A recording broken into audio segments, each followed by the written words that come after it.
Hello, welcome to the stream. I'm Tandy. Today's stream, we're going to be playing Standard. We are testing for the Regional Championship Qualifier season. We are starting with Esper Tempo, aka Esper Mentor. Let me change the name.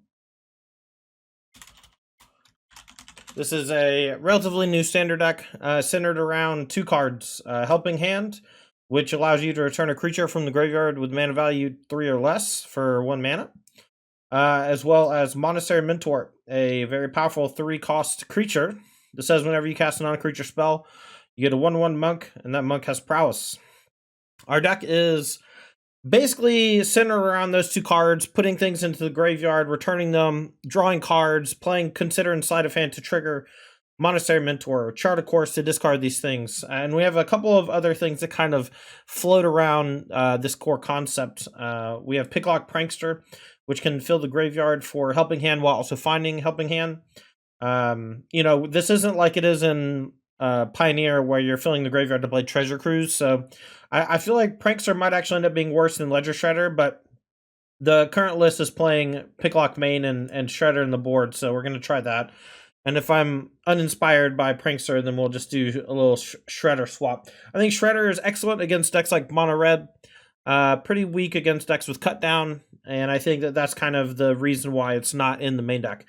This deck is only lightly splashing black. We have 4 Underground River, a Raffine's Tower, and 4 Darkslick Shores, but we have a lot of ways to actually dig for the colored sources with Slide and Consider. We are a base blue deck, so if we lead with Darkslick Shores, we can use our Consider and Slide to dig for white sources, and vice versa. We are a base blue deck. We have Haughty Djinn. This is another card that works nicely with filling the graveyard. Very large flying creature with 4 toughness, and then it also can reduce the cost of your cards pretty significantly from Chart of Course to Bitter Triumph to Make Disappear and Recommission. Recommission being essentially redundant copies of Helping Hand that cost 1 more. Long story short, this deck is extremely my jam. We are going to be playing very low to the ground. Mistakes will punish you greatly, but I have a feeling that the strength of Helping Hand plus Monastery Mentor is going to be really nice. And the moment I saw the deck do well in a challenge a couple weeks ago or last weekend or whatever, I was intrigued, and now I am looking forward to playing it myself. We will be doing a lot of standard-centric testing over the next 2 months as we get deeper and deeper into this Regional Championship Qualifier format.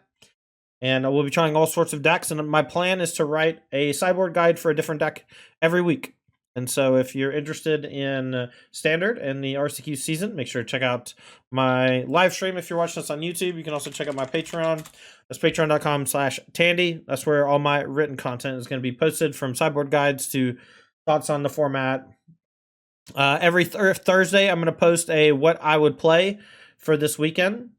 And we'll do multiple formats if there are multiple relevant formats. It'll usually just be one deck, though. Like, here's the tournament I'm going to this weekend. Here's my deck. So if you're interested in that kind of thing, for written content, make sure to check out the Patreon. But let's play a league. All right, this one's 3 land, couple Helping Hands. We're going to keep. We'll put back one of the 2 Helping Hands. Plan currently is to turn 2 Picklock, turn 3 Mentor, unless we hit something super good off the Helping Hand and our draw step. Our Recruitment Officer is not that scary. What it means is that they're playing the blue-white humans deck. I have it might be mono-white at this point, but that's kind of what I'm assuming is going to happen. I might just play Mentor next turn. Alright, well, we gotta free the Fae in response to this. We'll take the cut down, I guess. Oh, there's a Mentor in the graveyard, too.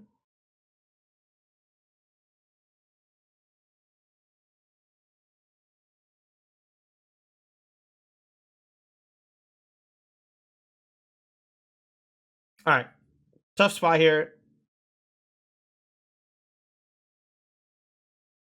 I don't really want to kill the Thalia this turn.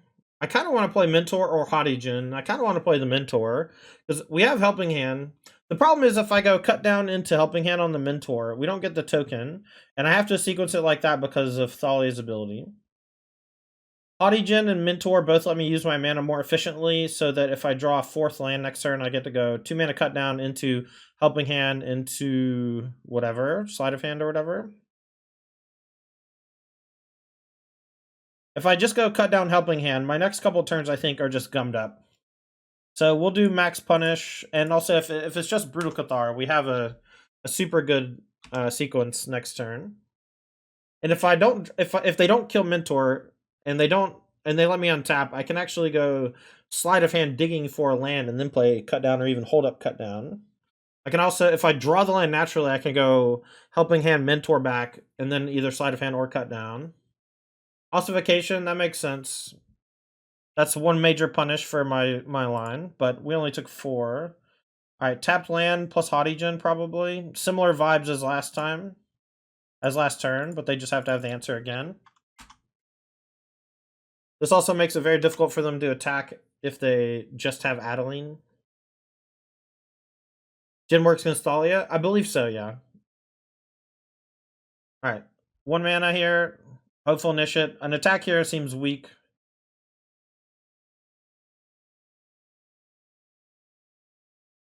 Alright, so we can go Helping Hand targeting Mentor for white. And then we go cut down on... Actually, we don't have to cut down here. We can just play Sleight of Hand. The Haughtygen canceling out the Thalia is pretty awesome, actually. Something I didn't think about.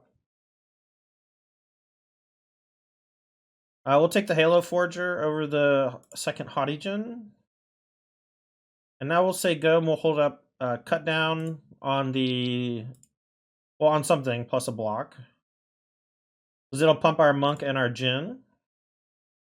They do know about it, though. Next turn we can Halo Forger, Helping Hand if they force us to block trade with Haughtygen on the Adeline. Something like that.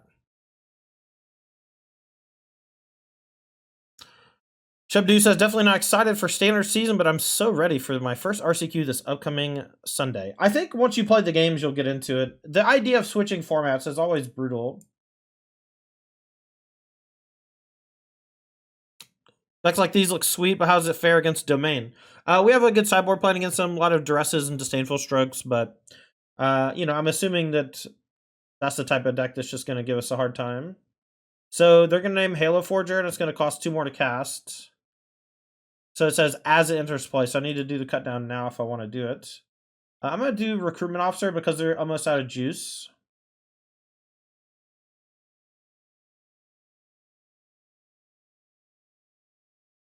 I really can't afford to have it cost 2 extra here. I can't kill the Adeline because it's too big. I can kill Thalia, but the Haughtygen cancels it out. So clans. It's been 9 years since I played Standard, but so far I've been enjoying it, but it's tough to just want to play Standard. Well, I think it's tough to just want to play Magic. And if a format is really good like Modern, it makes it much easier. And you already have the cards, so it creates like a momentum for playing the format. Whereas Standard is just like a big brick wall. I think I'll trade.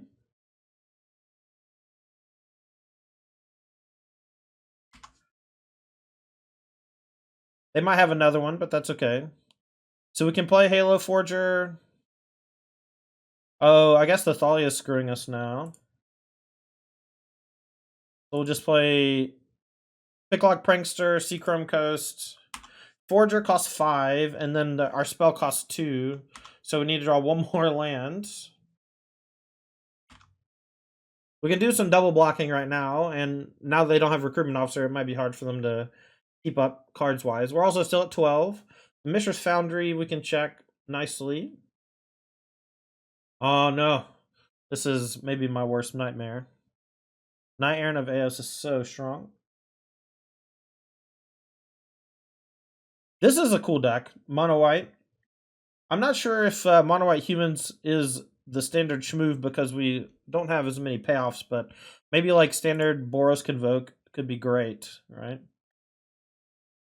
Alright, the other creature, they got 2 Copper Code Vanguards, so we're in some trouble here, I think.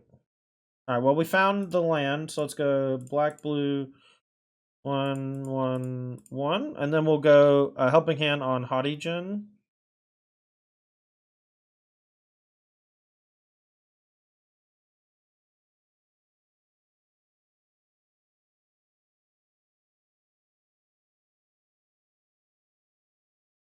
Just want to make sure I don't mess this up with the Thalia.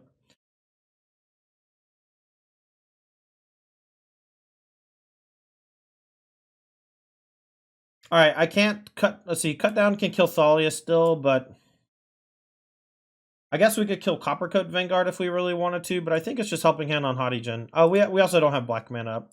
That's fair. Did I mess up? No, I didn't. We still just have to pay the 1.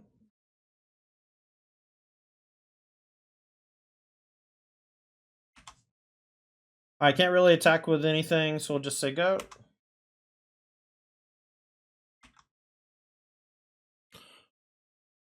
Borzum only standard deck at the moment. It's pretty okay. It's cheap, and I can't play standard without enchant removal at the moment. Yeah, that's fair. Enchantments are pretty strong in general. Ossification seems great. Temporary Lockdown seems pretty good against decks like our opponents. Alright, well, they're going to send in here, and this is going to be pretty painful, but we'll see if we can have some good blocks. Everything's got Ward 2. Oh, that's fair, Pastor. Good call. So I guess I could have hit Cut Down on Coppercoat, but didn't seem that good. We couldn't hit it on Thalia because I had Ward.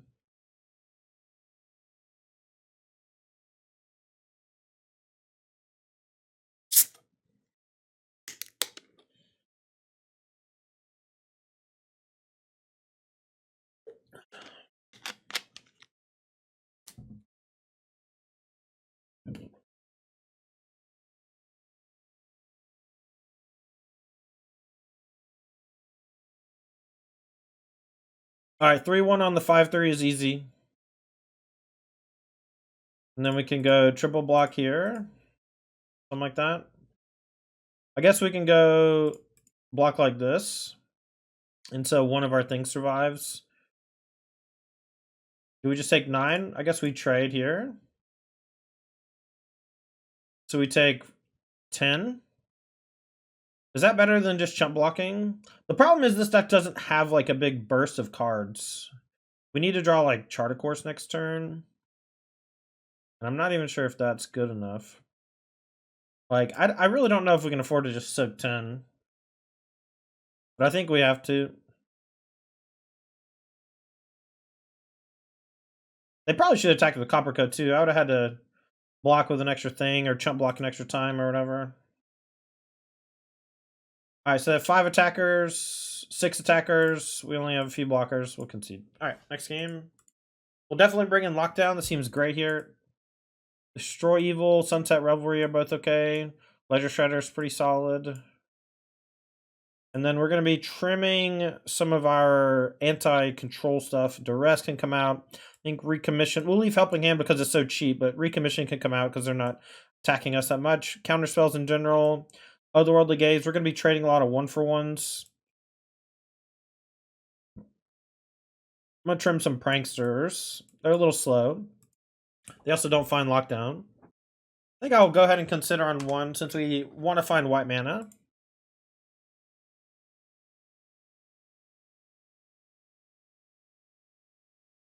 I don't think Knockout Blow is okay here, but maybe I should have brought it in.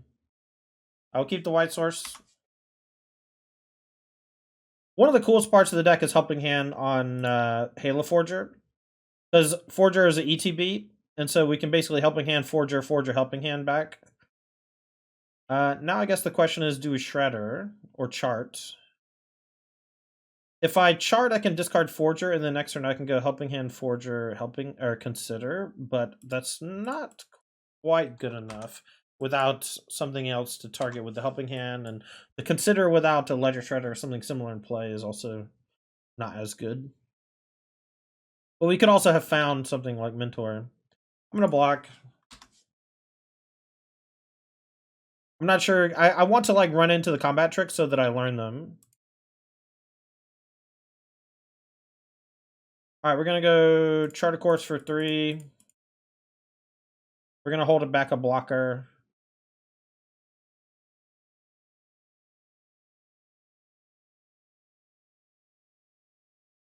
I don't think I discard the Halo Forger now. I think I discard Adakar Waste. Although I guess I should have kept that over Seachrome Coast since this enters tapped. Matchup seems tough. We don't have a ton of removal. Jeskai Black could always fight through stuff like this because we had ton of removal and Treasure Cruise, but we just don't have that in this deck. That's okay though. We got to find little things to do to act similarly. All right, let's go another Ledger Shredder. We'll play Tap Seachrome Coast. Thalia slows the game down a bit from both sides, but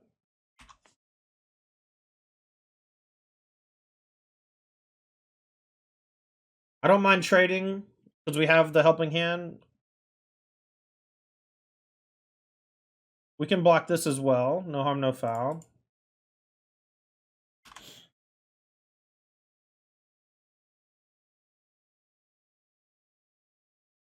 No play. That's good news for me.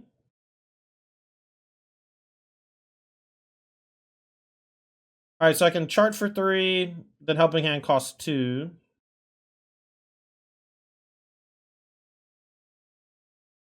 What if I don't play anything? What if I just Helping Hand Ledger? I guess I Helping Hand Ledger Shredder then Chart a Course.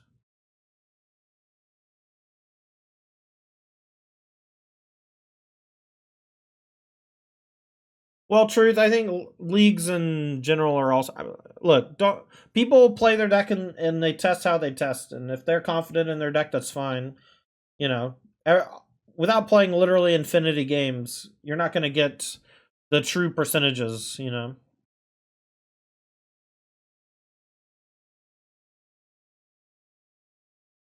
I think I'm gonna just chart. Could attack first, but we have this extra land to discard anyway. Guess I'll keep the Halo Forager.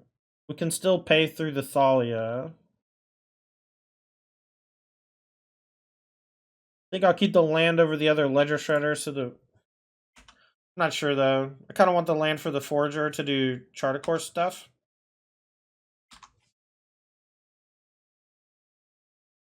I have to figure out the best ways to stack these and stuff. You got to be a little careful, because we could have stacked it so the other Ledger Shredder got buffed, and that would have been pretty bad for us.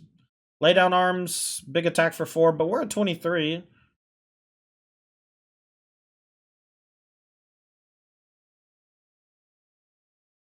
Alright, so we'll go black, blue, 1. Hello, Forger.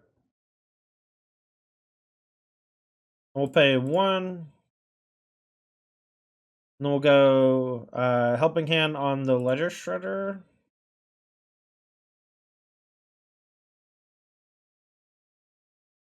Paying the extra 1. We get a loot. We're going to pitch the island so we get an extra black source that doesn't deal us damage. Body Gen's an okay pickup. And I'll not attack with Ledger Shredder. We just want to play max defense against them until we can turn the corner with Haughty Gens.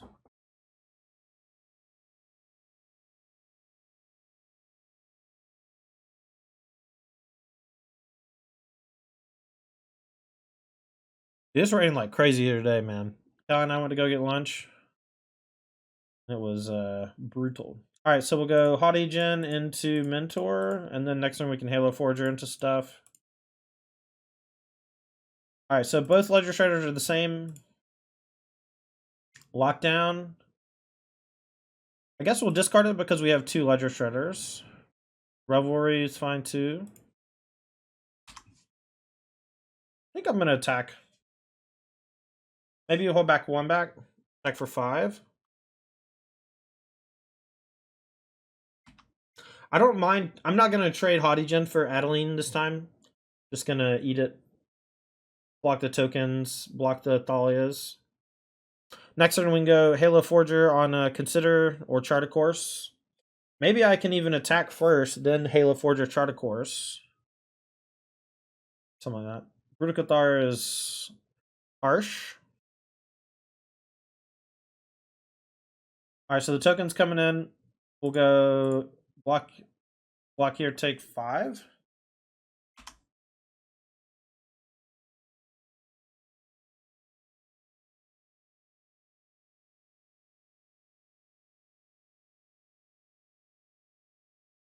Alright, we'll start with Halo Forger. And then we will pay, I guess, 2 to chart.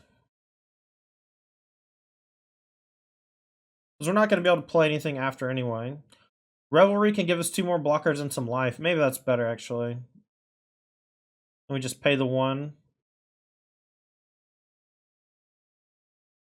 Paying the 1 on Thalia versus that thing is a little awkward. Alright, so these are both the same again, so it don't matter how we stack them. Lockdown can go again. I'll discard Helping Hand this time just to pump our stuff enough. We don't get more blockers, but we do gain some life.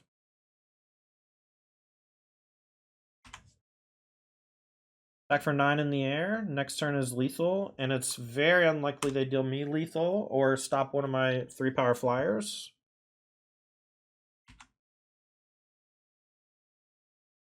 Can I send you my Blue White list in case you're ever interested in testing it?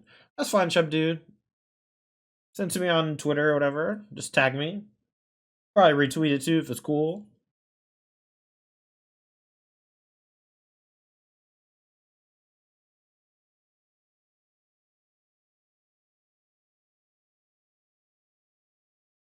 This format's pretty fun so far. I mean, this deck is exactly the type of thing I want to be doing. My big problem is that there's no real payoff at the end of the day. You know, like it's basically just Delver, but it doesn't like win the game very quickly. All right, how are we blocking? So we're basically not blocking with Halo Forger. I guess we just block like this. Take 6. And now even if they kill one of the Forgers, they're dead. Excuse me.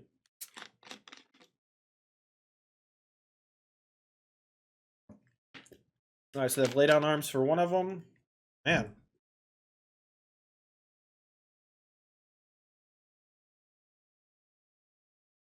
Okay, well, we don't have lethal. They had 2 removal spells. Let's start with the Haughty Gen. That way it'll cancel out the Thalia. Now we're looking for removal spells. Or I guess we actually can, any instant sorcery pumps a Mentor so that they have to block with Brutocathar or Adeline. And we still have 3 blockers back now. Nice. Fun game, fun game. Sand is pretty weak, all things considered. It's like, we're on the draw. We don't have interaction. We don't have even enough lands. We don't have anything cool going on. All right, this hand's much better. We'll keep back one of our lands. We don't need white until 3, probably, so maybe just put back Otawara, and that way we can maybe draw it later, and it's good. Whereas now we'd probably just have to play it as a land. Skrelv. All right, so we basically just have to kill Skrelv, but they might attack with it. We don't have to kill it till the end step or whenever.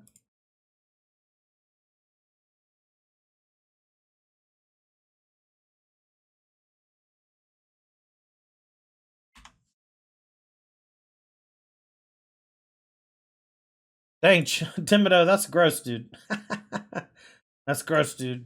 All right, nothing to play here. Maybe I should just put back the Underground River. In case we drew land, we'd have Otawara. All right, no Adeline, though. That's great news for me.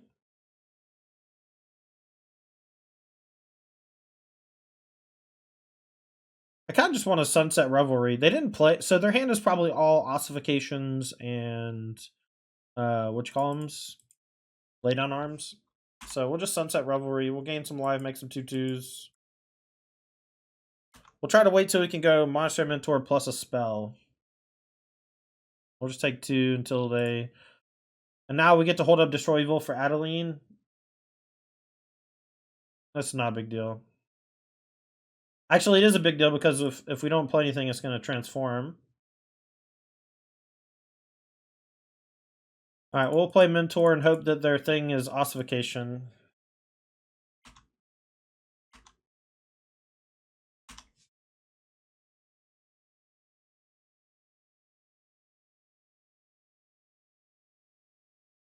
Another Bruticathar. That's bad. We actually just don't have that many answers to Bruticathar in our deck. We'll take 4. I guess we could have chumped and then locked down the Thalia, but I think we're just dead.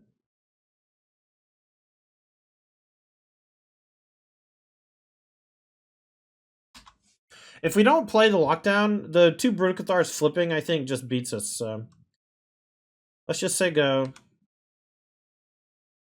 Lockdown might need to be something else, especially if our game plan revolves around Ledger Shredders, which it probably should. The card's crazy. Alright, well, we're probably dead. We do have an answer to the wedding announcement, but it's already replaced itself. Yeah, we're dead. GG. We'll keep. We got the turn 2 pick lock, turn 3 maybe recommission. I think I'll play Deserted Beach tapped on 2 so I can guarantee a turn 2 pick lock. Otherwise, if I don't draw a third land, this Deserted Beach is coming in tapped on 2. I could Underground River on 1 and Otherworldly Gaze. I just don't really need to. Deserted Beach, you're go. I don't mind Timido. Timido's a wacky dude. Alright, so we drew a nice one. If we are able to hit like some lands. All the cantrips are pretty good. Iron Crag, it's kind of scary. Iron Crag is kind of scary. Take another Prankster. Land would be nuts.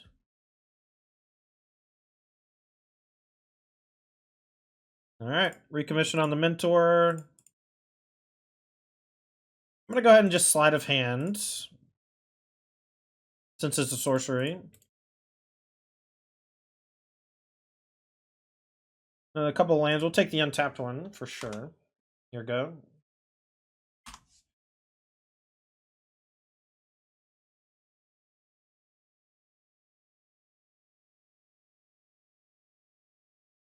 Yeah, me too, Tim. That's a brutal one.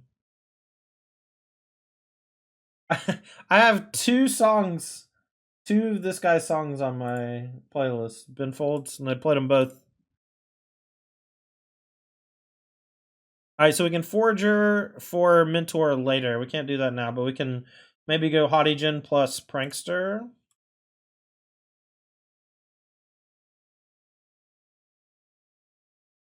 I'm going to go ahead and free the Fae now to get an extra damage in on the Prowess.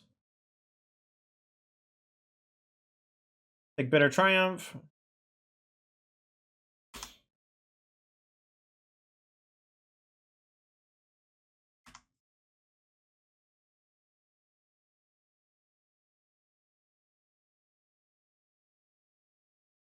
Did y'all see that the Goblin token from Fable the Mirrorbreaker is worth more than Tarmogoyf? I saw that tweet today and I wanted to die. From CCR Grindcast. Goblin Shaman token $7. Tarmogoyf $6.40. Worst day of my life. Alright, so big score discarding Chandra.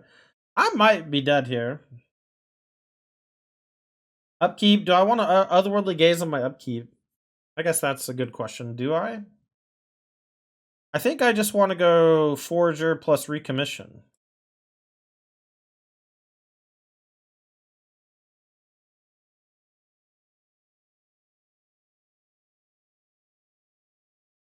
Oh, that's not how it works. I guess we'll just sleight of hand.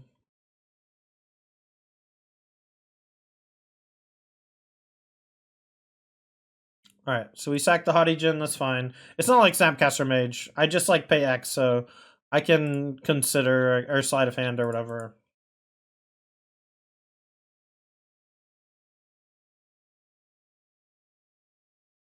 We haven't played a land yet. I kind of want the Haughtygen over the lands. Because this seems like it's going to be a grindy one. Rakdos mid-range with a bunch of big top-end stuff. Chandra. This is probably the Reanimator deck. Our Disdainful Stroke should be excellent after sideboard, as well as our Duresses. Some 7-man thing. Itali. That's scary.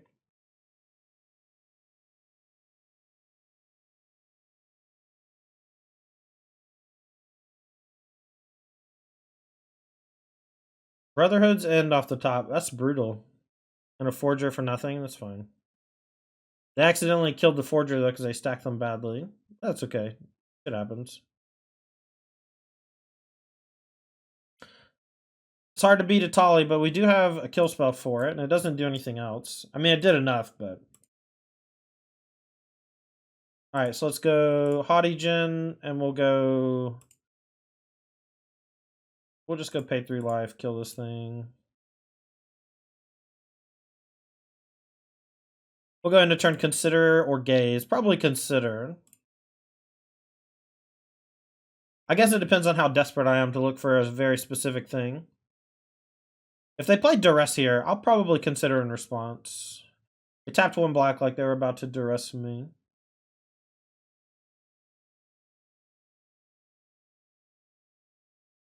Chat, if you're new to the channel, I'll be here most weekdays playing. That's something you are interested in watching. I think I'll just bottom this sleight of hand, because it goes to the graveyard to pump the Jin. And now we can go Halo Forger on the Bitter Triumph. Anyway, if you're into Standard, you're into the RCQ stuff, that's what we're going to be doing a bunch.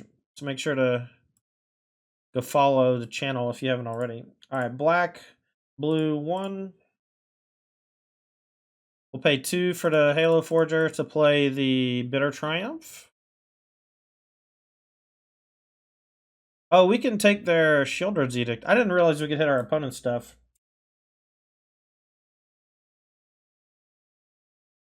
Each opponent sacks a non-token creature.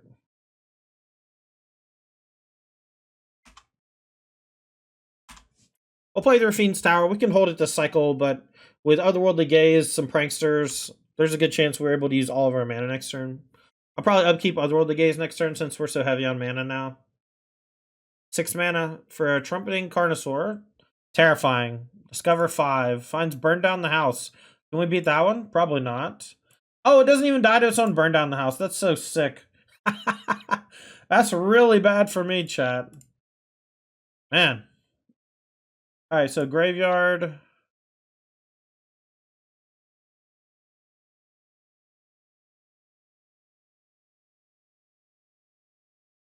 Maybe we have to keep Picklock.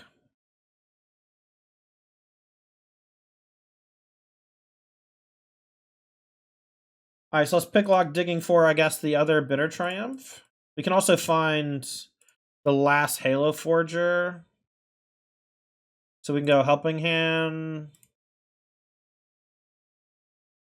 Helping Hand the Halo Forger into the Bitter Triumph. I kind of want a 4th Halo Forger. This card's awesome.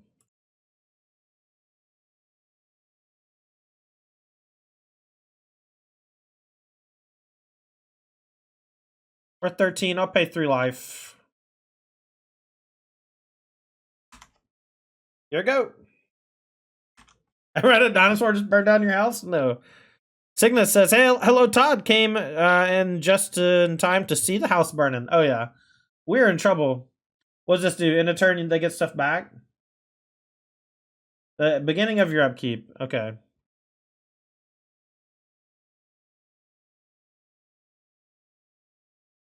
A lot of powerful cards these days, man. So hard to beat stuff like that.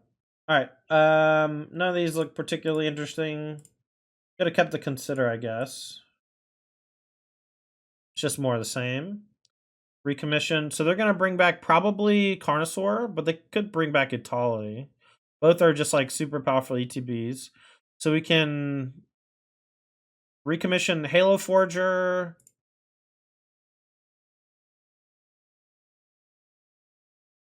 And then for this, we'll pay 1. And then we'll go Helping Hands. And then we'll do another Halo Forger maybe. And then we can duress them.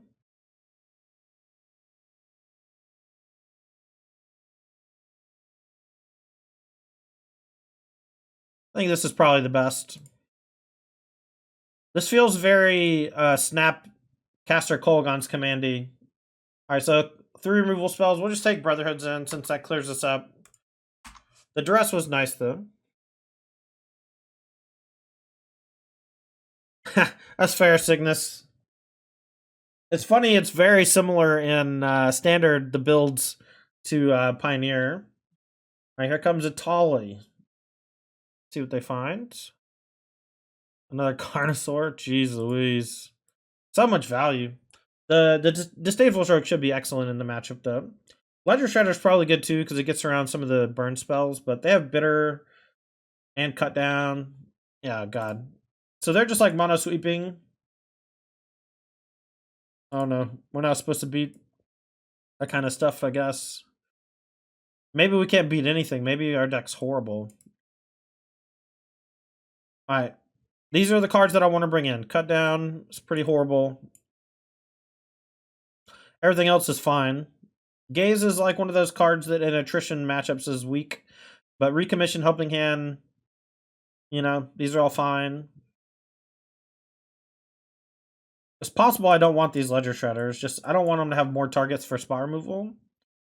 But maybe I have to overload. But I think that Helping Hand and stuff overloads eventually. I just have to have Stroke or something for Carnosaurs and the big things. And we gotta counter the sweepers as well.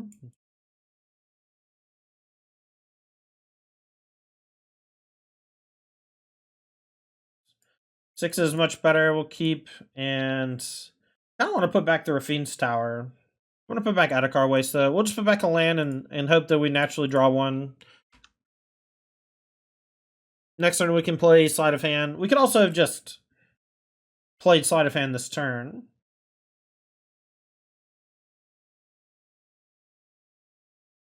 I'm going to main phase this Consider. In case we hit a creature, we can Helping Hand into the graveyard. Top cards of lands. I guess we'll just keep it because we need the black source. I'm going to go ahead and play Sleight of Hand. Say Consider over the 4th land. Next time we'll play Haughty-Djinn, and the turn after we start holding up Disdainful Stroke. Maybe they'll kill the Haughty-Djinn and we go Helping Hand, bring back, and hold up Disdainful Stroke for 1. That'd be cool.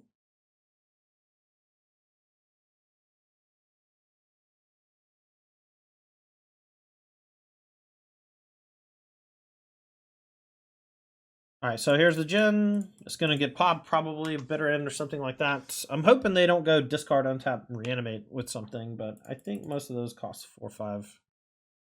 There's Bitter. But yeah, next turn we go Helping Hand, get back Haughty-Djinn. Everything costs 1 less.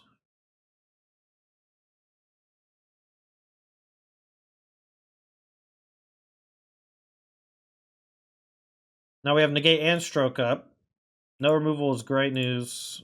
We couldn't main phase anything because then it would put our shields down if they...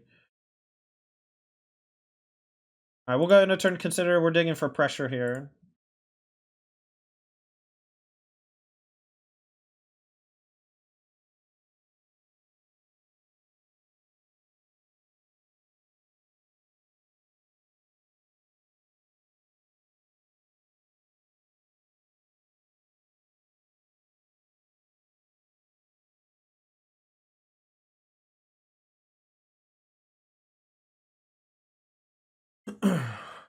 Trapping Carnosaur on the Mentor, that's fine.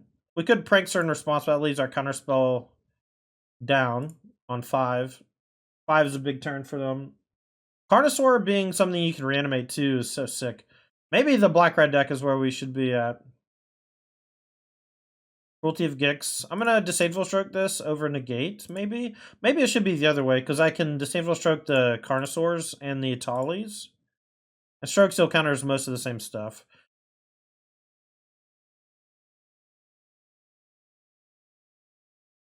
Alright, do we upkeep Prankster in case we hit Otherworldly Gaze? No, I think we boarded out the Gaze, so we'll just drop.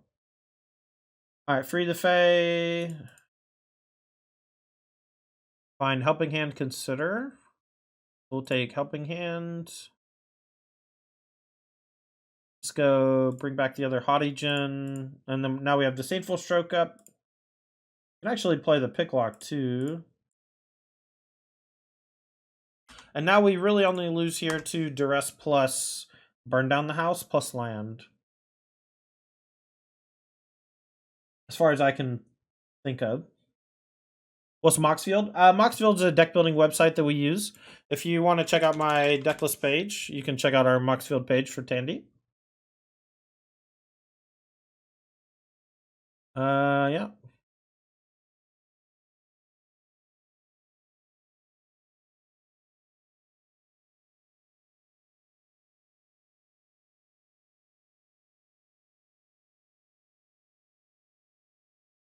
Wow. They just had the whole thing.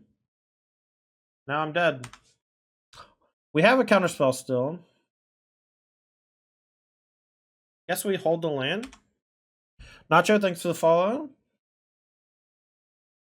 Can't believe they dealt with all of it after not having anything in the previous turn. But that's why Lithomanthic Barrage is so strong, right? Those types of sideboard cards really give you a good shot at winning in those spots. Varen, thanks for the follow. Can I test decks there? You can draw hands and stuff. But Moxfield is not like a place to play the game. It's a place to build decks and share them with your friends. It's got a lot of functionality, though. You should check it out. They've been sponsoring our channel for a couple months now.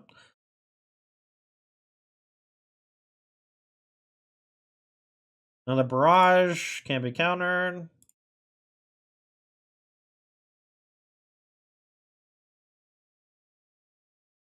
Alright, their hand has to have something juicy. There's no reason for me to hold on to it. They have 2 Atalis. Alright. 2 Atalis, and that's all. They draw land, then I have to start sweating lands off the top.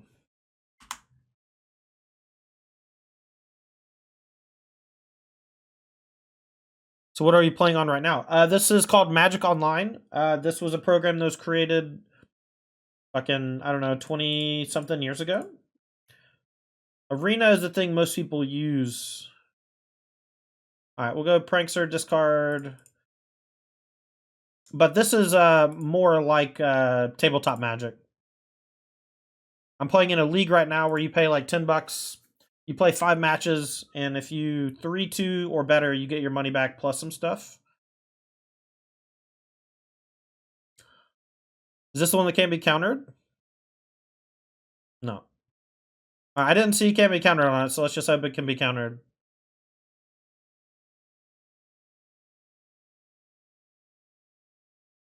Alright, I'm going to put the 4th Prankster back in. It seems so good with the counter spells. I like the recommissions and helping hands. I like the duresses. I like the Halo Forgers. I need some amount of removal. And I need all the counter spells. Maybe it's another Charter Course. Charter Course seems weak against heavy interaction.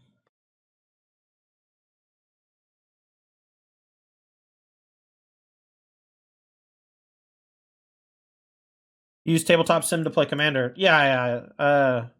That's a nice program, for sure. A lot of people will play Tabletop Simulator to play Magic. Which is interesting that they haven't tried to do anything to stop that from happening. They were really hardcore about third-party programs like 2 decades ago when they were there coming out with Magic Online. Now it's just like no one cares anymore. There's no oversight on anything, which is fine. I don't think they should have cared that much to begin with.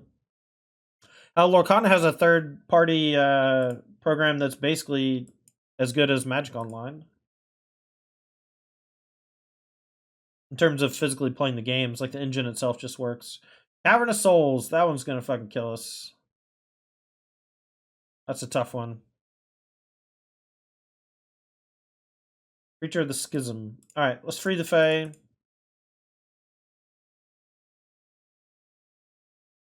I guess I'll take Recommission. That way if my stuff ever dies, I can get it back for cheap. Creature of the Schism's pretty cracked.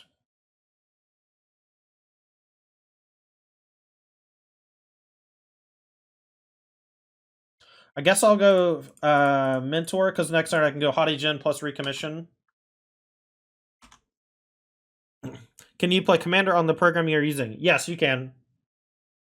You can play up to 4 players as well. It works quite well as well. It works well. It works nicely. So they have the most life. So they draw a card. That's cool. Chandra Awakened Inferno is the only Chandra that cannot be countered. Yeah, I just had like flashbacks or whatever, PTSD from it.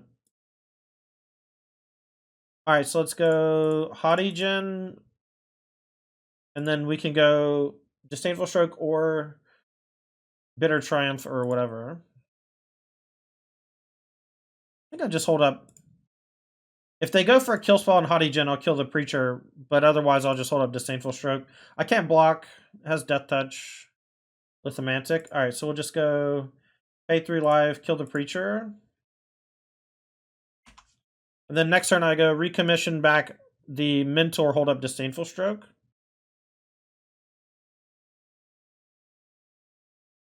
It's good that they didn't have Shielder there to punish me. Shielder there would have been quite tough. Alright, we'll go back, bring back Mentor. And I kind of want a sleight of hand, but I think I'm just going to chill and hope they don't have an end of turn removal. If they do go into turn removal, I can just pick lock. Alright, that's fine. I think I'll just let it happen. I don't want to let them Carnosaur or similar this turn. Luckily, this is on Vampire. Well, I say luckily. Maybe later being on Vampire will be horrible for me. I don't love having to use Stroke on the Shieldred, but we don't have another answer for it at the moment, so I think we have to. Alright, so let's go Halo Forger. We'll pay 2 and we'll recommission back Haughty Gen probably.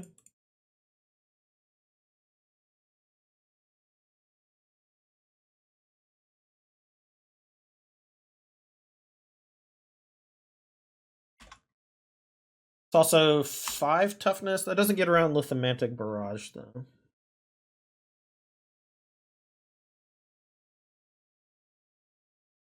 I appreciate that, Don Bag. How's it going, man? I ain't seen you in a minute. Another Preacher, that's fine. We'll just race Preacher now. We got a lot of big flyers. Ooh, Ganjo's pretty good here. Let's start with Sleight of Hand, see if we find anything cool. Consider.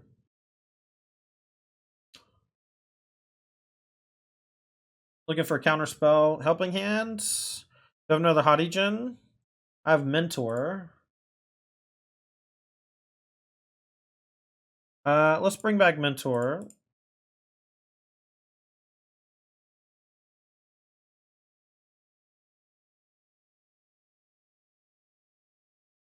I say take 10. They didn't have an answer last turn, so let's hope they don't have an answer this turn.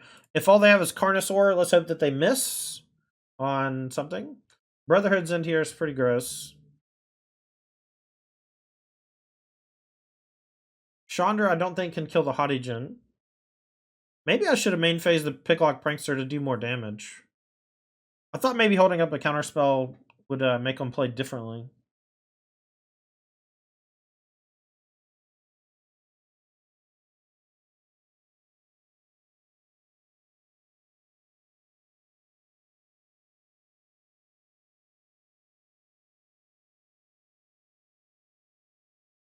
Alright, so now they'll get a what? A 1/1 with lifelink? Preacher is great. I actually really want to play with that card some. I'll take the Halo Forger. Wow, free the Fae on Halo Forger is sick. Alright, so we have Helping Hand now, so we can go. We don't have 2 things though. So we play the Ganjo. Oh my god.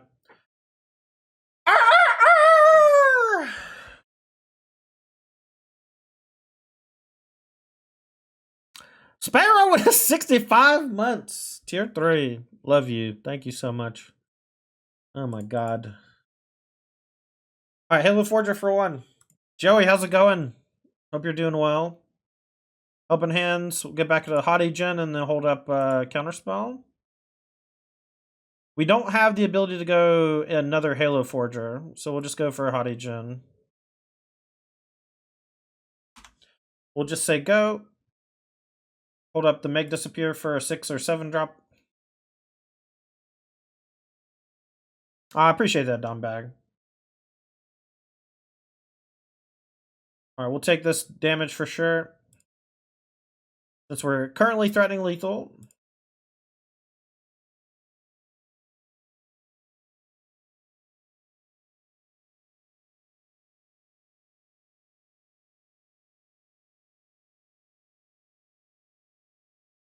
Alright, we'll just play Make Disappear on the Chandra, and that should be good. We're tagging for 9 in the air. GG. I don't love this hand, but I'm going to keep it. You know, we can basically just use our dig spells for only finding spells, which is it's usually the opposite. These are like so good early for finding lands, and then later in the game we use them to find spells, but people don't really understand why sleight of hand is good, you know? It's because if we had kept a one-lander, this all but guarantees that we find a land before our next turn. I say all but guarantees. It just makes it very likely. You know. You can certainly miss. Dreamroot Cascade. I wonder if this is Slowgurk. Halo Forger. Alright, we'll go for a slight. Mentor, sure.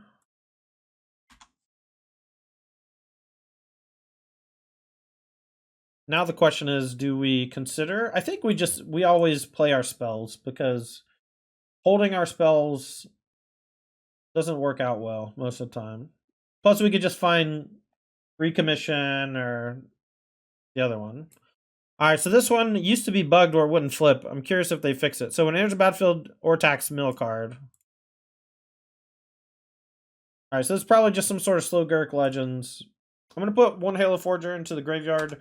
That way if I do find a thing, I can start a chain. Alright, so they milled to Slowgurk. Slowgurk's kind of cracked. It's a cool card.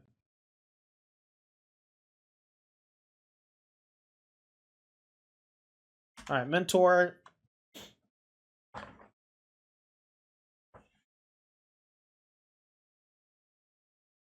Oh, that's fair. Having both fast land sets is nice, for sure. That means the allied color combinations for 3 colors are pretty strong, where you have a core color and then the 2 pairs. Alright, they don't have another land. Doesn't seem like. That's good news. Which is weird, because if they're Slowgurk, they usually play like 30 lands. Alright, so I can Halo Forger into Slight, or I can just play Consider. Let's see what I draw first. Another land. Start with a Consider.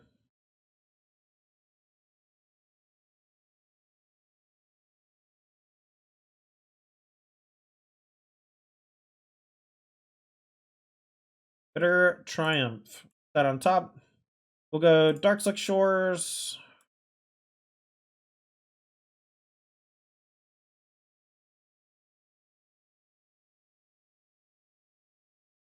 I'm just gonna say go. I guess I could just kill Ronan now. I really don't want them to be able to loot and find what they need. I missed the damage, but this is just me changing my mind on how I want to sequence. So -1 damage keg W, but it's better to kill it. Once you figure out that you want to kill it, it's better to just kill it. Plus we have Halo Forger for Bitter Triumph if we want.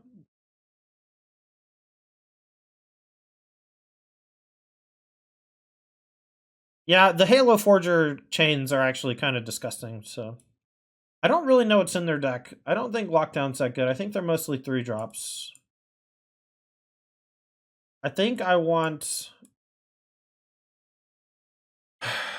I don't know.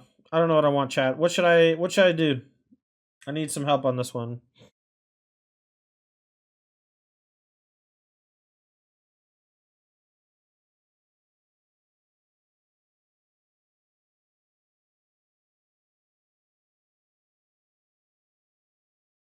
Let's see. I don't think I think they're just mostly 3-drops, 2 and 3-drop legends.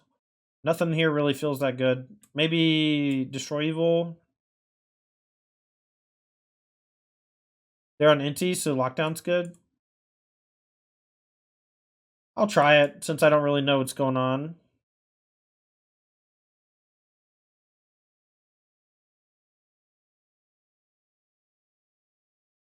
I think Charter Course is bad.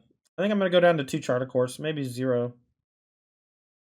I think Prankster, Gaze, those are better. Like Charter Course is breaking even on cards most of the time. The discard on it is weak. Because we're not playing a hard reanimator or whatever. So it's not imperative we put anything into the graveyard, it's just window dressing.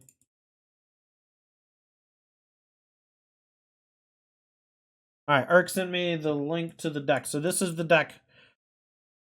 Legends, Inti, Ludovic, Rona, Goose Mother, Glissa, Slogurk, Titania, Urtai.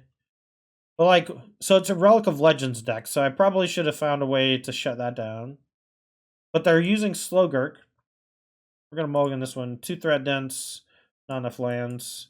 Sand's pretty weak as well. I'm gonna go to 5. Sand's good.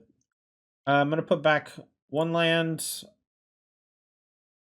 Probably Haughty Gen.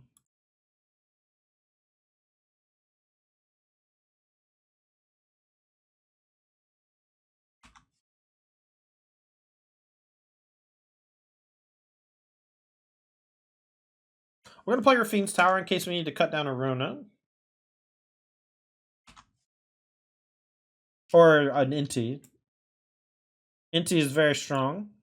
Alright, them playing Odawar on 2 is good news for me. Alright, I'm gonna play Sleight of Hand and then we can consider or cut down. I'm gonna take the Halo Forger. I doubt. Well, sorry. I don't think we'll need another cut down that soon. But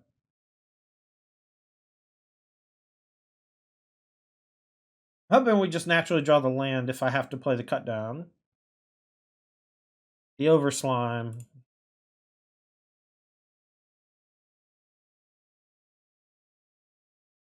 We did draw Bitter Triumph. So it says when a land card is put into your graveyard from anywhere, it gets a counter. Remove 3 counters to return it to the hand. And when it leaves the battlefield, return up to 3 target land cards from your graveyard to your hand. Okay. So much text.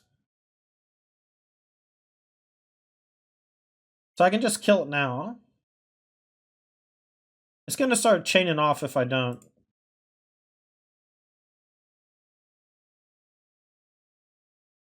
I could play Haughty Gen instead, but I think this is just better. And I'm hoping they don't have another Slogurk.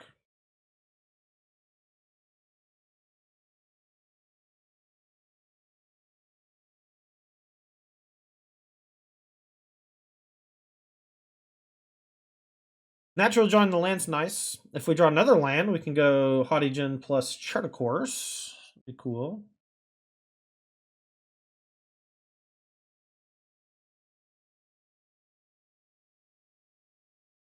The Goose Mother.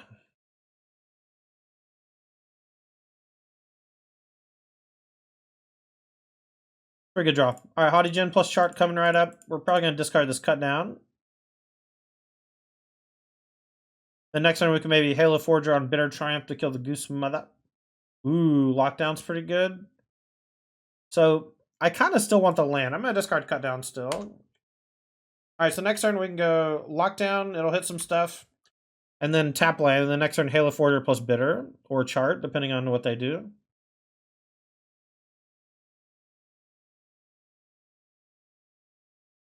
If everyone's playing like 4 Lithomanthic Barrage in their sideboard, I can't imagine my deck is very good.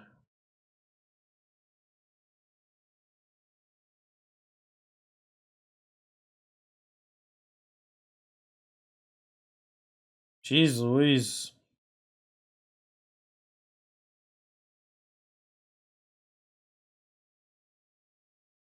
Alright, see if they discard a card. I hope that they do. They've already played a land. No, they played a land last turn. So if they do discard, I hope they don't find a land. Weird. So they already have a land. So what are they looking for? Are they just buffing? Let's off the top.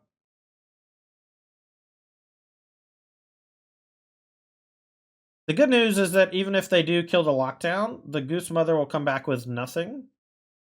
Also, a big shout out to Halfling on the lockdown suggestion. It's going to be quite good here.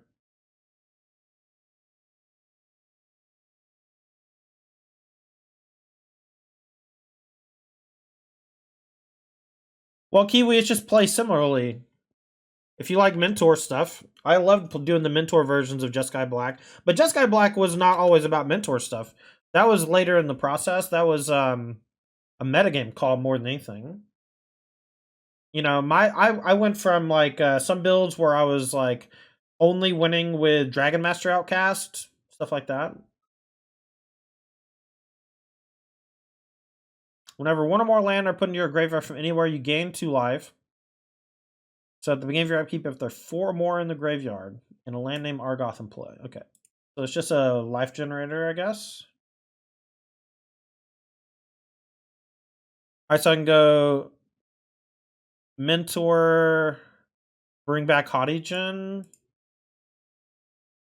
And then if they kill stuff, next time I can go Forger Helping Hand.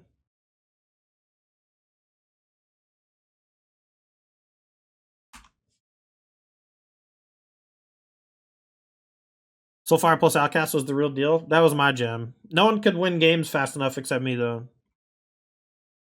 World was a better place back then? I mean, probably. But I think it's always kind of been bad. It's just been kind of... we've been protected from it. Now, with everyone having world news in their palm of their hand, we see how horrible everything is all the time. At least now people are being held accountable on stuff. That's good. Alright, so Takanuma got back Slowgurk. They've gained a lot of life thanks to Titania.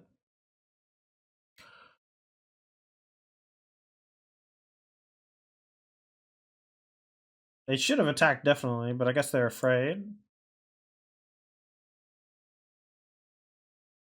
So we can just Halo Forger into a removal spell. What does this do? Death Touch. Whenever attacks you may sack another creature. If you do, you get a Power Stone. Great. And Slowgurk,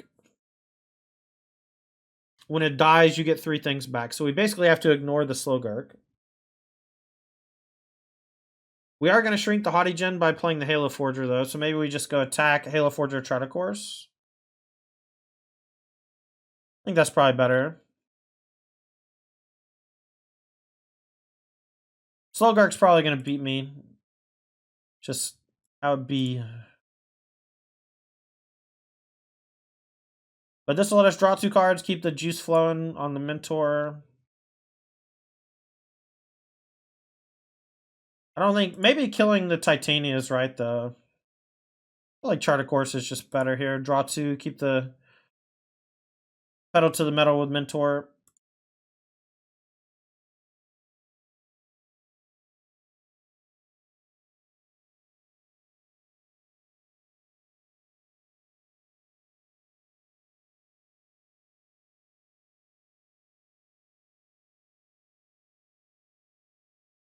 Alright, another lockdown, but it will kill our tokens.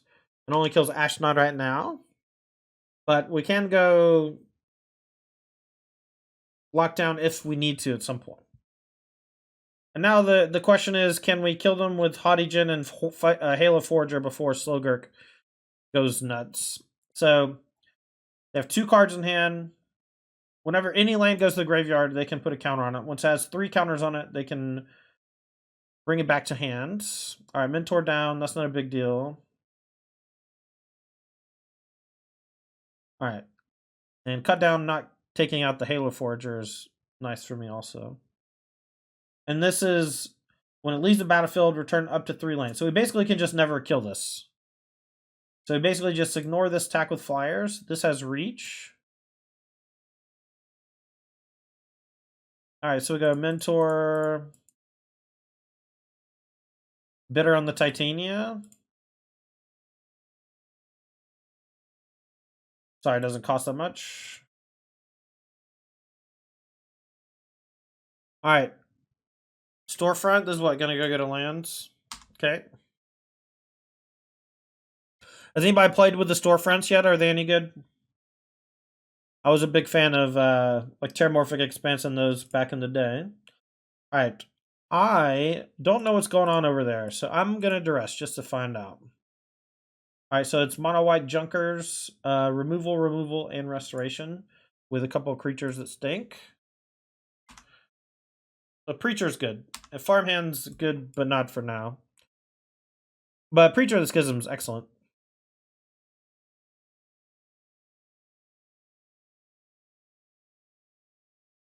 Yo! Kyle coming to 41 months. One more month till the meaning of life. Oh, yeah.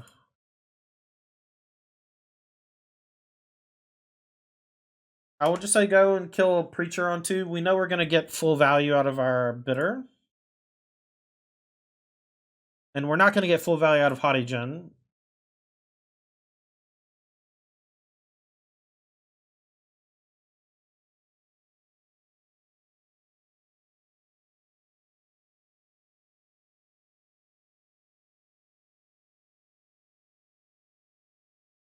I will just pay some life.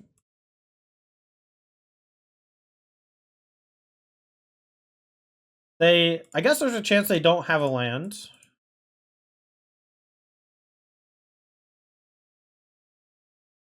Or it has to be a plane specifically. 6 today, so I need some Tandy entertainment. Some Tandy-tainment. It's a good day for some Tandy-tainment. Okay, restoration into... Is this toughness or power? I guess I could have just waited. That was silly.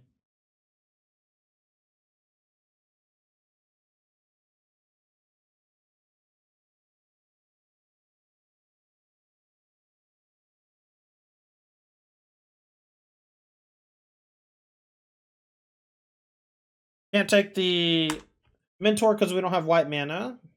We'll take the land so we can just play 3-drop and start pushing further towards Halo Forager. So they'll discard a card, they can get back something. Obscure Storefront or whatever. They discard Lauren to do that. The fact that that works as a tap land is cool because it already re-enters tapped. And they can just march this Haughty Gen. We're going to be playing a longer game, but that's okay.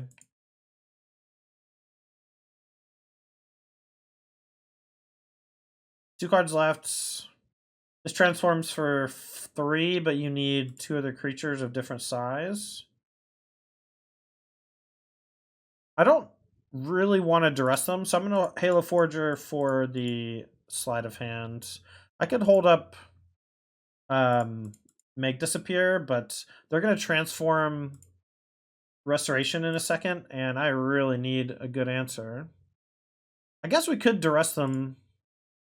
We could also maybe lay down arms or thing. Maybe I should have waited. Oh, I guess I can't lay down arms. I'll just take another Haughty Gen. We just don't have white mana. Next turn I can play Haughty Gen plus hold up Make Disappear, though. It's nice.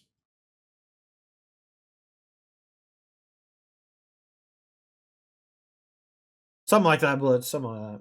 Alright, here's another Farmhand.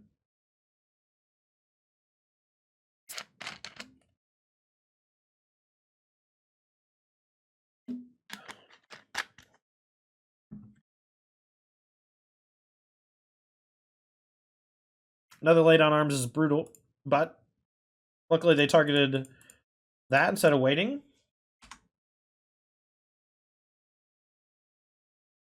There's Vigilance, 3/4. We don't get to do anything about it. We can block it, it'll bounce off.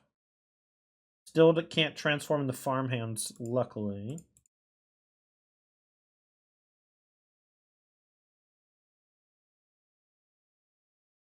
Alright, we're going to casualty this. Because they're just going to kill my thing anyway. And it puts it in the graveyard for recommission for later. Because they were just going to put a counter on this and then trade Haughty Gen. Maybe I should have blocked, but I feel like just letting them do that is pretty rough.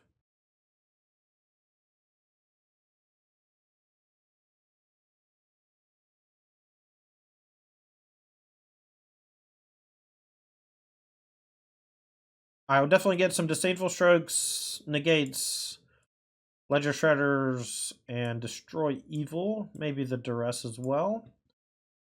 I don't think my removal is that great. I might want to cut all of it. Just be aggressive, low to the ground.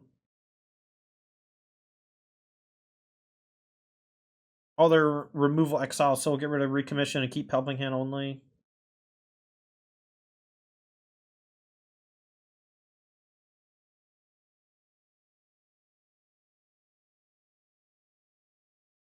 I would love to play first. Alright, we'll keep.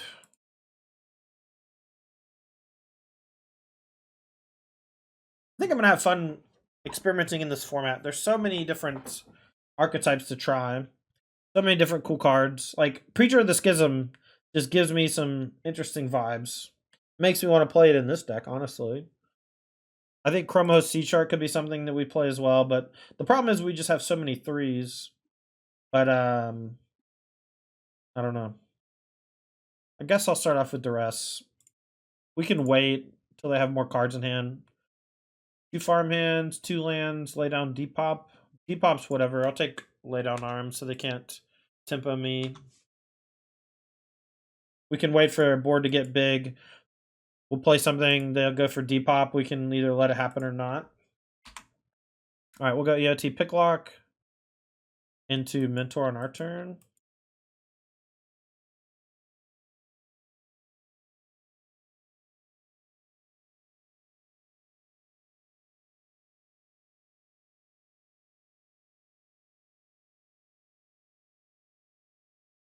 Alright, so they drew planes.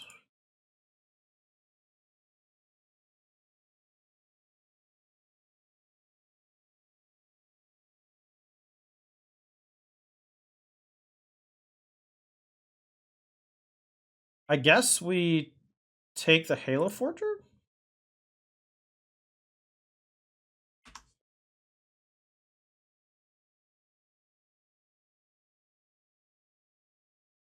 Alright, let's go Mentor this turn. I'm assuming it's gonna die, but then we can go Haughty Gen plus hold up Disdainful Stroke.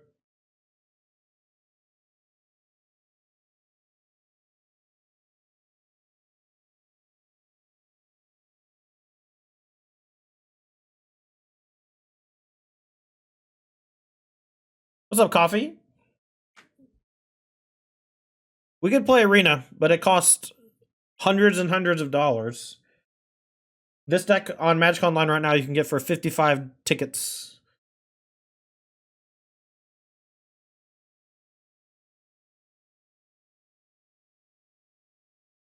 Alright, well, they let us untap with a Mentor, so I think we're good.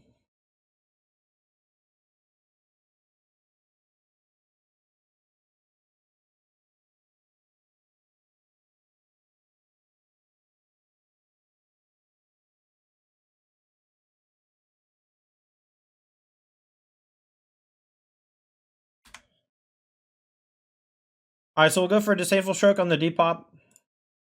And then we'll just turn the corner. We'll go main phase, Picklock, looking for another counter. Maybe we go Forger into Duress, actually. Maybe that's a better line.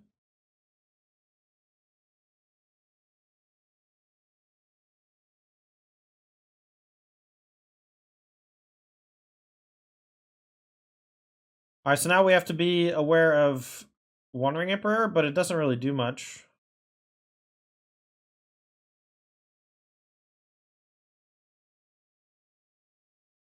So if they're marching, that's fine. So they're just saving the Wrath for later, which is also fine. So Sleight of Hand or Consider. I guess we'll Sleight. Yeah.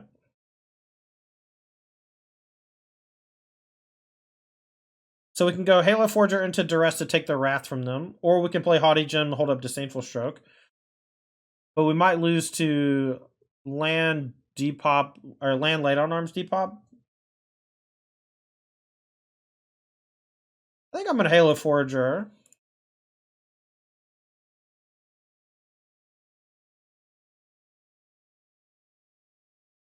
Pay the 1. We'll go Duress. Take their Depop.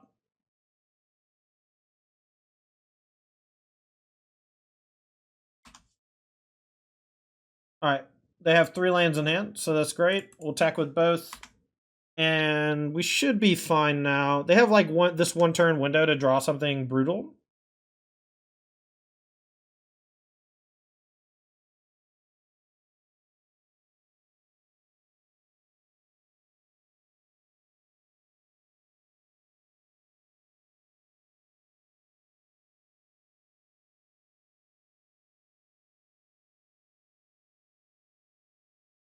I don't even really want to play the Haughty Gen.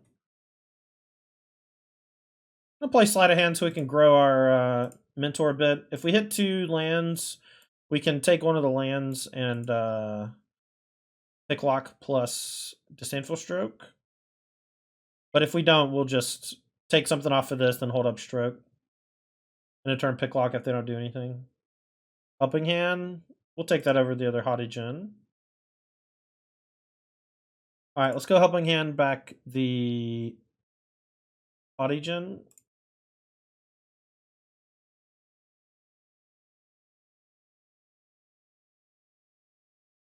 And now, even if they do have Wandering Emperor, we have the counterspell for it. And I don't even want to play the counterspell for it, so we'll just swang. If they don't block, we have the ability to pick lock plus some stuff.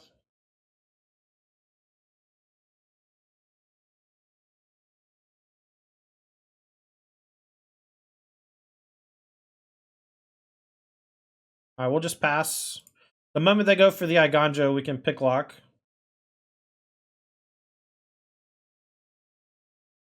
That way it takes another thing from them, and we still have Disdainful Stroke up because of the Haughty Gen. This deck's fun. This deck's really fun.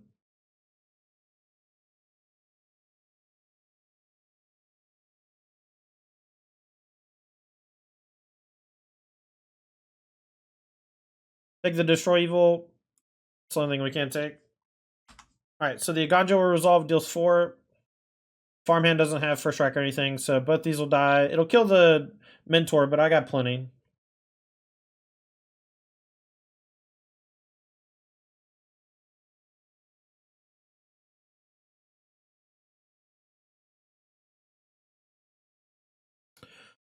I mean, we're 2-1 so far, Coffee. Our loss was early to aggressive mono white. Alright, so this is nice, nice. Call me by your name. It says Planeswalkers 2. I'm going to bring back in Bitters. I'm just going to cut Chart altogether. I don't even know if I really want Destroy Evil. I do kind of want another Duress. What do I not want? Maybe the Ledger Shredders. Maybe I just can't be that threat dense. I'll go 2 Chart, 1 Gaze, no Shredders. I feel like I just don't need that many threats. The Shredders are probably mostly there just for the aggro decks. But then Temporary Lockdown's worse, so I just have to refinagle with it some.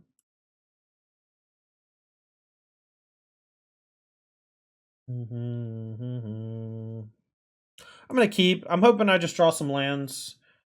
We'll use Picklock Prankster to hopefully find something cool, but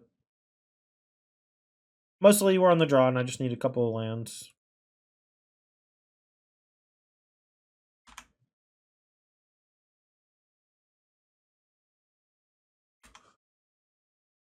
Spell Pierce is in standard, right? This actually probably have some Spell Pierce in it. I think it's in standard. I can't remember. Farmhand? Turn 2 Farmhand. Pretty cool. It's a great card.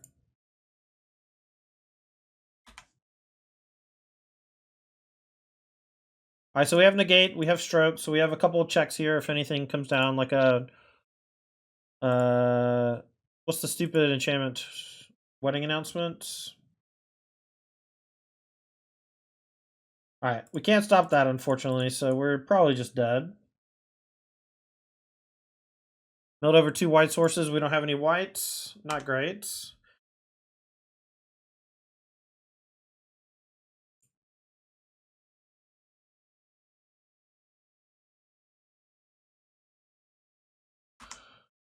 Alright, here we go. I can't hold up my counterspell and kill that, but this is basically a forced kill. Otherwise, they start getting tokens. Alright, well now they get tokens anyway, and we lose. We can beat that with Mentor. If we can get it down and keep it down. Alright, we're going to pitch Mentor, and that way if we draw a white source, we can get it back with Helping Hand. Maybe I should do Haughty Gen, though. I'm kind of hoping they attack with both. I think I can't beat the tokens, but I can beat cards in hand.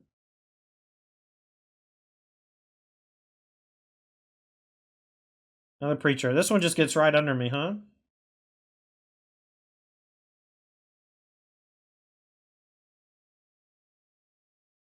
Alright, you win. It's unfortunate. Alright, so I guess this is probably some sort of blue-eye control. Slide it up. Look for recommissions, the duress. What's up, Kimmy? I don't want the cut down. I'll take the beach. This could be Rafine, and the cut down could be good. I want to make that clear, but all right, Seachrome Coast. If it's all right, this thing's gross. We'll just hold up bitter.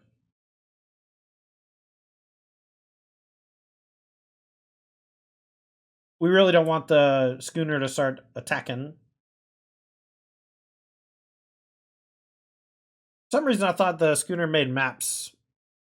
Still good, but it's a bit worse than I thought. Ugh. This card, huh? It's tough.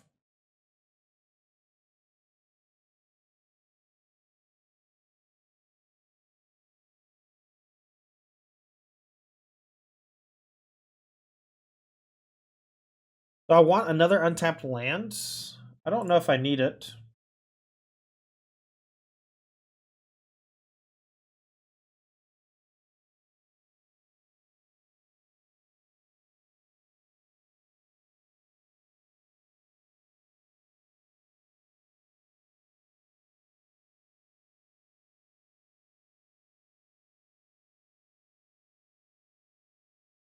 All right, I can't dress this turn. I have to hold up bitter. So we'll go bitter, picklock, and then next turn we'll go mentor duress.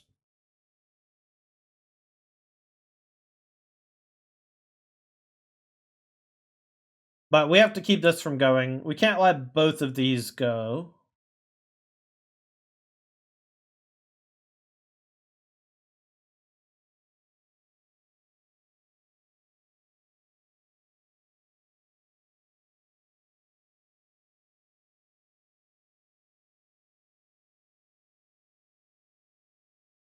This is a big damage hit here. Taking 4 to cast this, but that's why it's there. Let's hope they don't have some sort of counter or flash punish.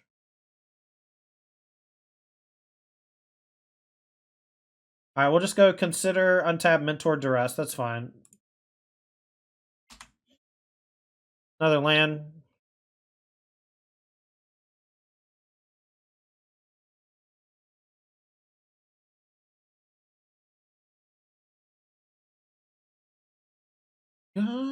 This morning.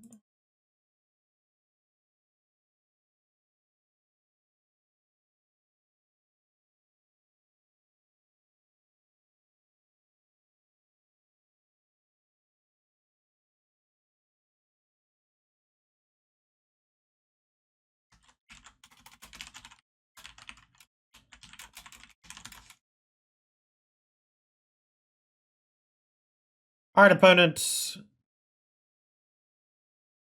Press the F6 button.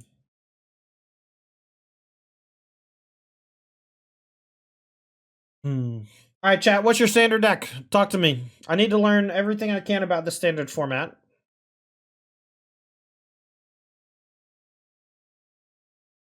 What deck are you playing right now? What do you think is good? There's like Rakdos stuff. I mean, the metagame itself looks awesome. I've been perusing it for the last couple weeks. The domain deck has everyone going crazy.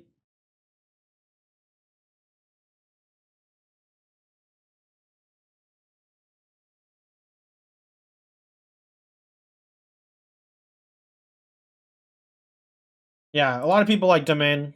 Ban Toxic? How's that deck? I thought it was a meme, but Audacity seems cool. I guess it's not true Infect though. Not really sure how that deck wins that much. I did watch old Max McVitie playing, I think, green-white at the regional championship last year. Can we come up with a better name for this deck? The Slowgark deck or the Esper Mentor deck? Esper Mentor, oh my god. Tidebinder, Ganjo. Alright, well luckily they don't have an answer to Mentor. But them not having a hit for Duress is very sad. And I wish I had played Duress way earlier.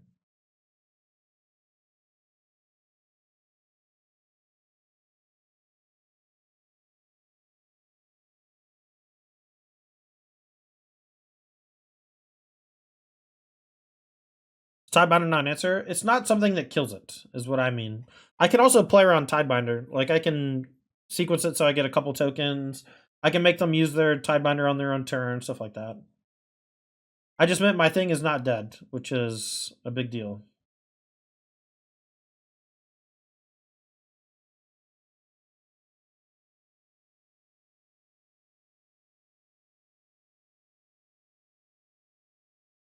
So they're gonna Mirrex, probably. I think I'm just going to allow them to do this. Because then I still want to play the Fae to block. And they're going to make a Mirrex token anyway, which is a 2/2. And I'm doing it main phase, which could lead them to believe that I just have a removal spell to turn the Mentor back on. And all they're really doing is stopping a token from coming, right?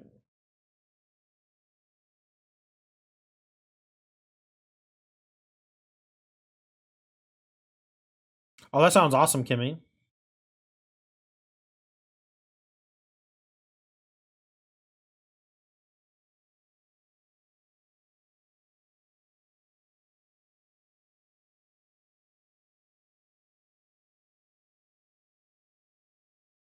Well, I was having a really fun league until I played this opponent, and now I feel like they're going to burn the rest of my patience down with their slow play.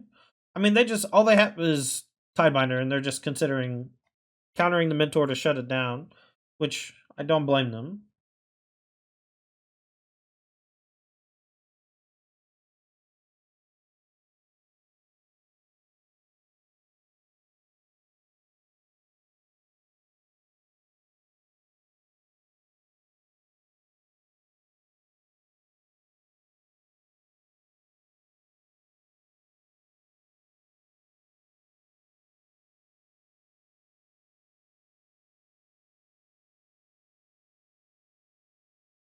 All right, we have cut down.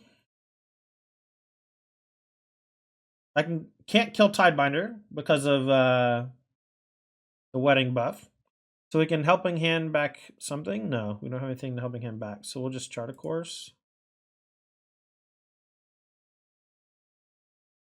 All right, let's play the Picklock as a blocker. Because now that I'm tapped out, they could go for the Tidebinder to stop the Mentor.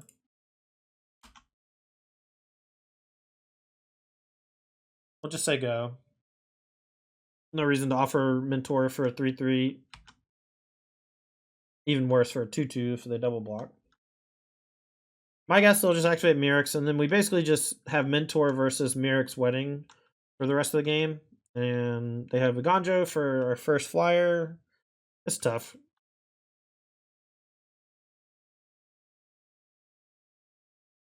I do like Voldaren Thrillseeker a lot, Kimmy. I'm excited to play that a bit.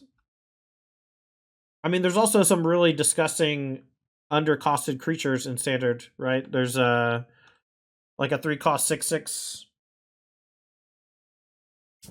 That one might be good with Thrillseeker.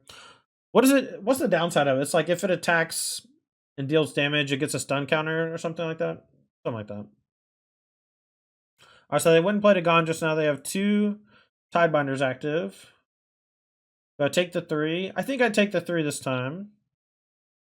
I could triple block. I think triple block is fine. They'll probably kill the Prankster, which is also fine.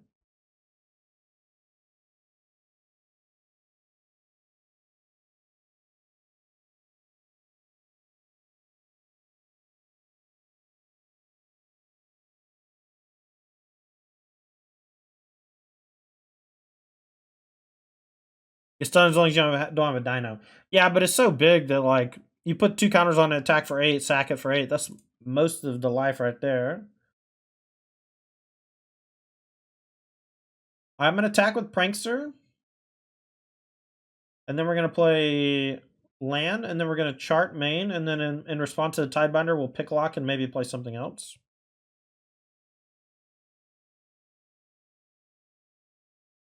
Nice, Kimmy. That sounds sweet.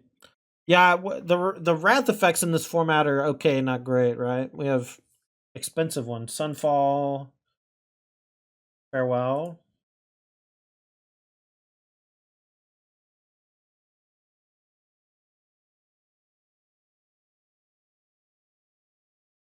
All right, let's play chart.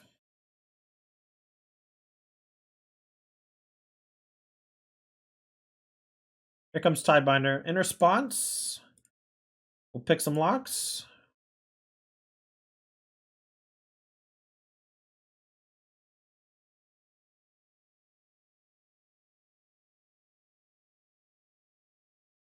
Top 4, we got to make disappear. That's great. So now we can make disappear this Tidebinder, get another token, and keep it going like that. Playing defense against the double wedding announcement. I feel like this deck should have way more make disappears with Mentor in the deck, but I don't know. What do I know? Chart, of course, has been pretty weak, but it's going to be pretty good here. We get to draw 2.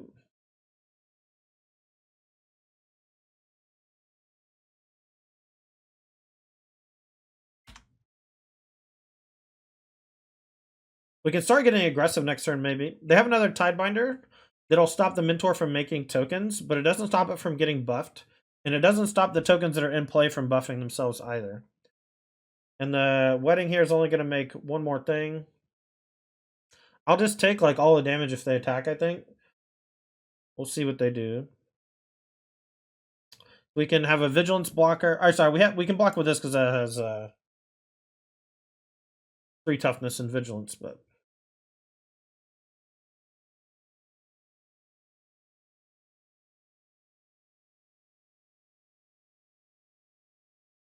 yeah, I don't know, Azorius. I feel the same way. The 3-drop slot seems like a huge gap for the deck, and I think 2 chart. Oh my god, another wedding.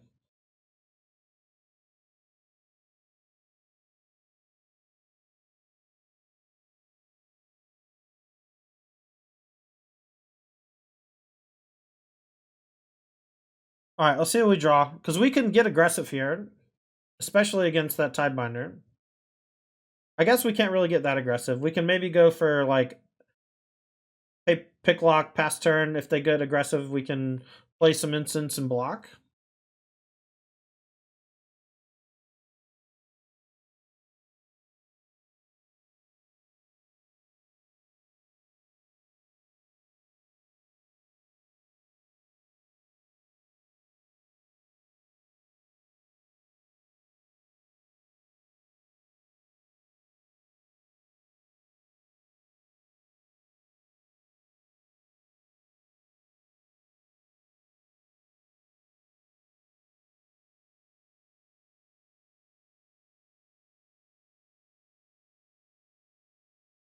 All right, let's start with.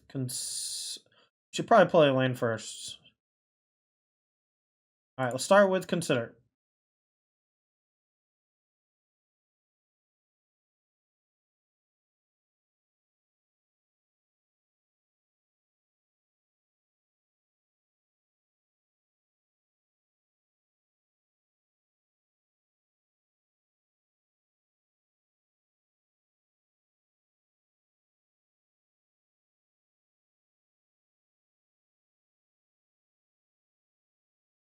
So another last card's Tidebinder. Anything to target? We have a Haughty Gen. That's pretty good. We already played a land, so this is fine. They might go for the Tidebinder here. If not, that's also still fine. Alright, so let's go free the Fae in response.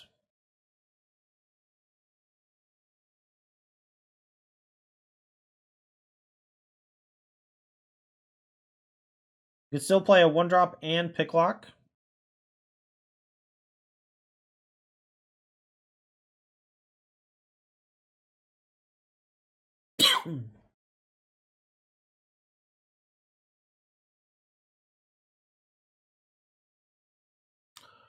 Maybe Shabdu. There was literally only one spot where they could have used it and didn't, and it would have been good.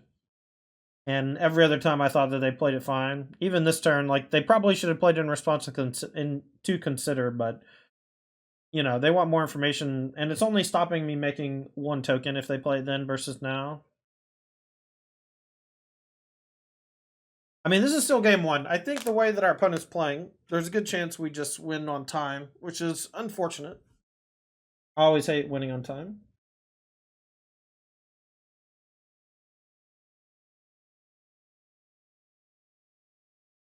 Wish there was something that was easy to give all of our creatures lifelink or something. Alright. Read the Fae. We find Consider. Sidebinder still on the stack. Play Consider again.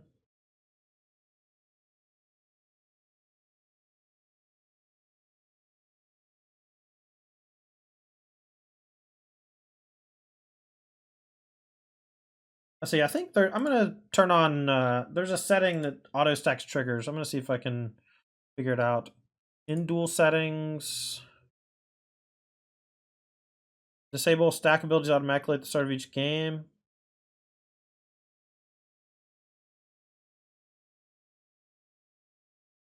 I thought there was a...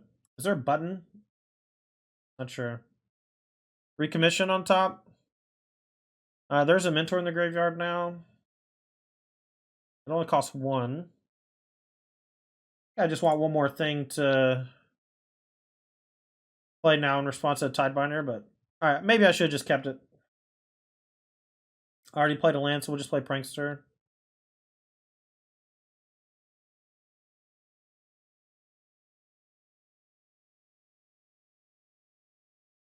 What's opponent holding the Tidebinder for? I think they're just trying to catch me in a weird spot with hitting the mentor, but I don't know.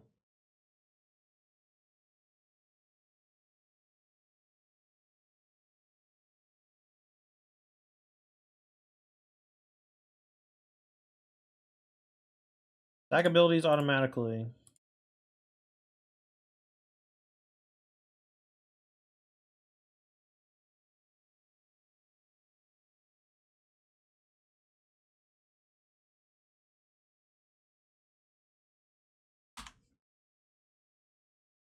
Alright, let's tackle everybody that can attack this big.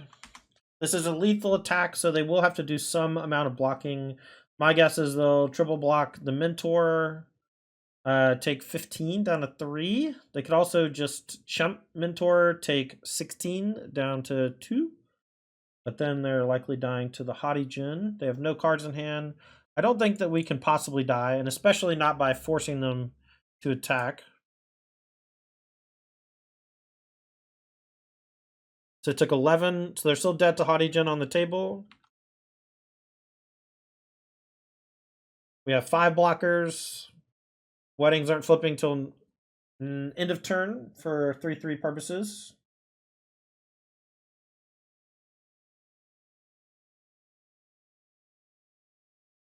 Ahwaj, next level blue, thanks for the follow. Appreciate you. Why'd they attack?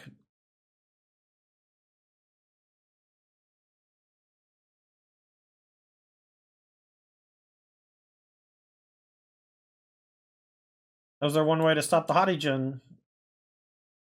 I guess that means they have Destroy Evil or something.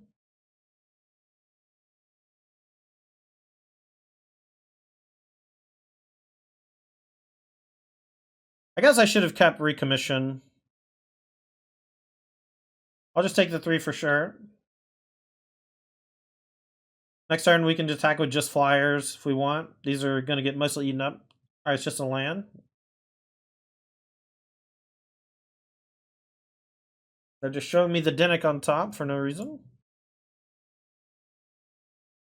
They could have attacked with more stuff and drawn a card off of the wedding festivities or wedding announcements.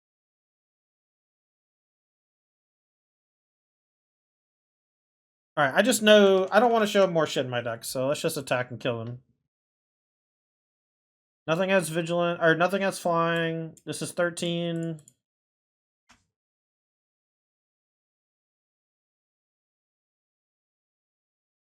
We could have done a bunch of stuff, but we know that they have no cards in hand, no tricks in play. Nothing has flying. Nothing has anything. But we could have went mentor chart, maybe found some more stuff, made some more tokens intact.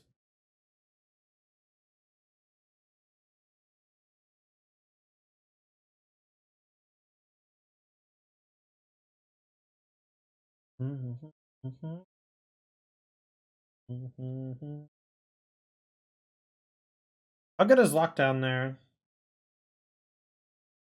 Not that good. It's like mostly wedding tokens. They have Dinnick. They didn't have a ton of targets. My sideboard's pretty weak in the matchup, though. I felt like the Ledger Shredder's got to be good. Duress missed, but I don't think that that's common. And I could have played it early and not missed. Cut down, I'm going to keep. I think if they have removal to exile, so we'll cut the recommissions. Maybe we cut the cut downs, leave the bitter triumphs. I think that's fine. Cut down could very easily be worthless.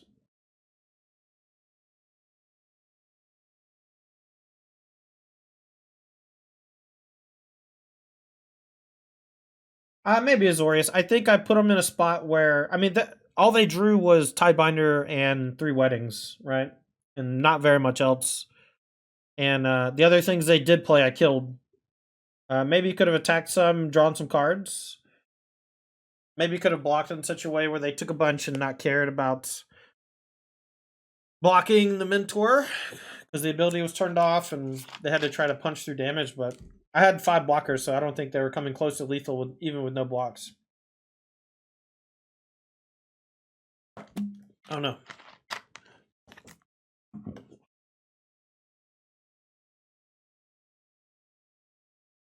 Really coffee.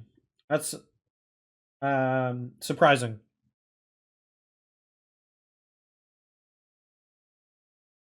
I feel like it'll increase after sideboard. I'll keep an eye on it though. Maybe trade cut him after game 2 if we lose.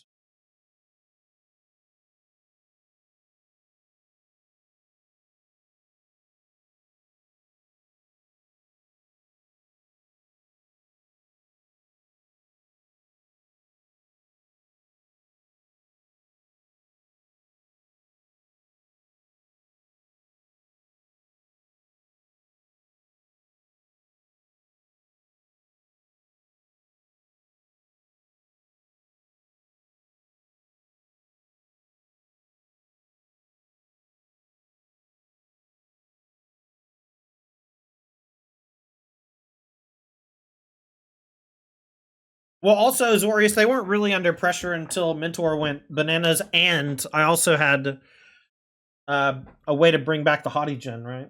So like, I don't know that they had much in the way of playing differently to win, you know, which you have to really consider that when you're.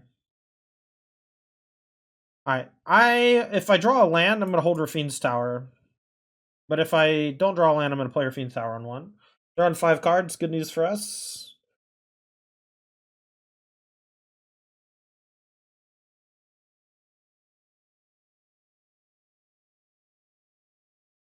Them attacking with the flying land seems wrong. I mean, that's fair.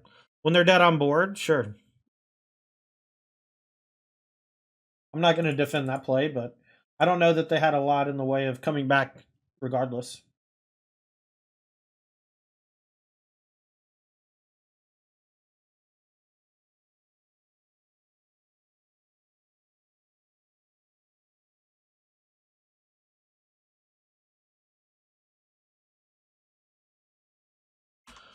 Oh, it's this shit. Okay, this makes more sense, I guess. The dresses are probably bad.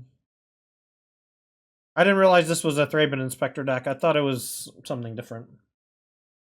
We didn't draw the land. I think I'm going to consider, though, so I can maybe hit something for Helping Hand next turn. We'll start with Seachrome Coast. That way, if we hit it, we'll be in good shape.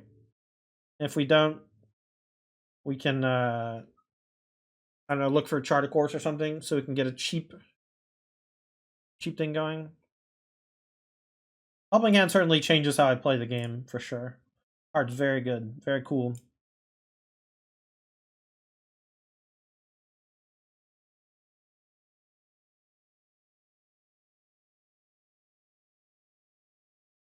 I don't really want the dress. We're going to bin it. Another Helping Hand. Maybe I did want the dress.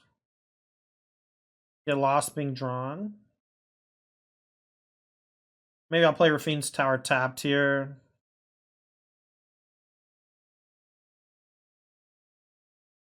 Alright, now I'll just play Bitter. Next time we'll play Haughty Djinn over Mentor. And then maybe the turn after that we'll be able to go Mentor plus Helping Hand to get back the Djinn. Something like that.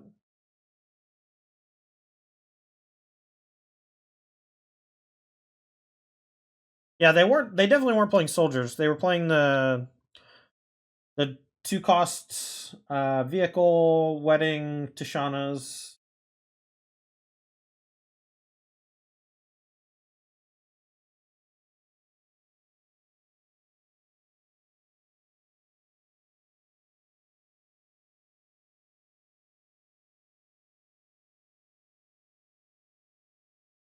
Chat, if you're new to the stream, make sure to hit that follow button.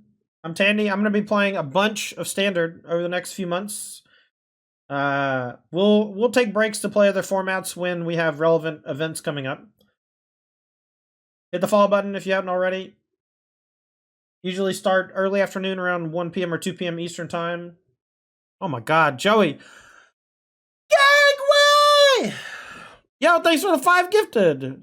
Death and Stuff, Turtle Tacos, Tonber, Bobby Fortinelli, and Tornado Bones with the gifteds.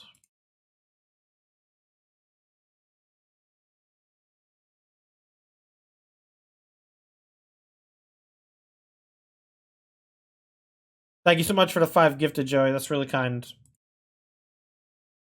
Tornado Bones got sniped. 35-month badge got sniped. Embarrassing.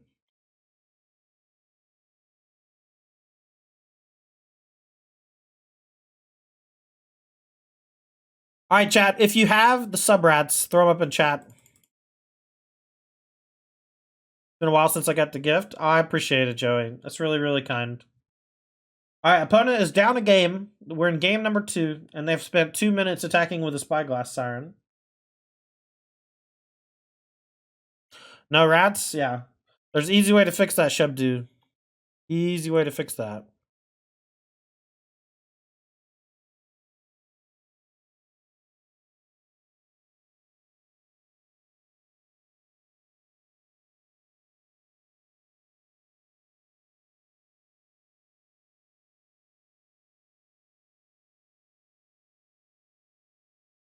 Is Fading Hope still legal? What's the best unsummon?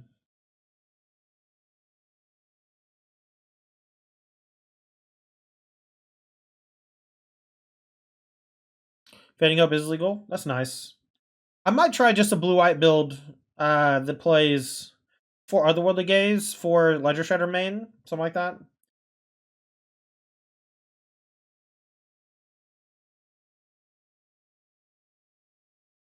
This might buy me, but with them playing flash creatures, we're just going to kill the COT.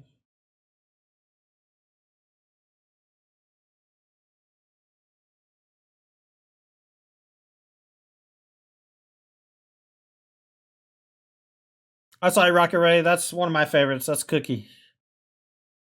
Oh, that's Cherbins. It's a different color cat, though. Were you able to change the color of the cat? Whatever. Cherbins is like gray. That one looks black to me, but it's kind of gray when I zoom in.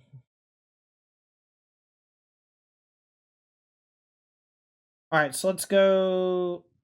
Land... Howdy, Jen. Howdy! I have a feeling it's going to get countered, so we're just going to let this one get countered.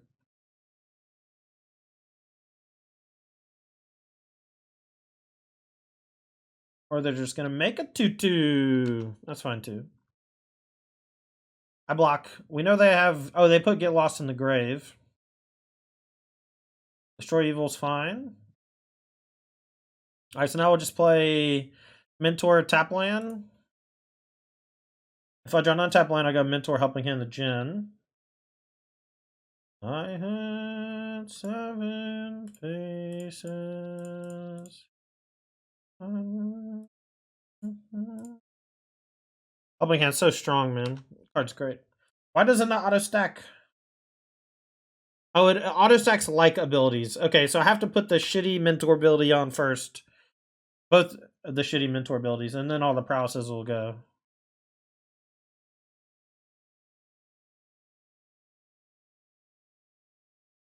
Get lost. Take 2.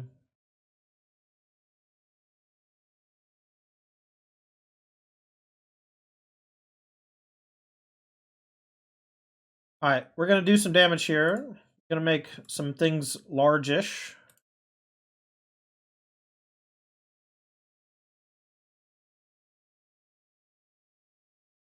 Shabdu coming in with a tier 1. Yo, appreciate it, homie. Thank you so much. Appreciate it.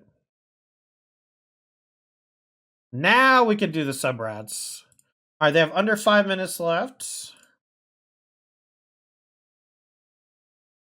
See what the stop card is, and then we can maybe put some map counter tokens on something.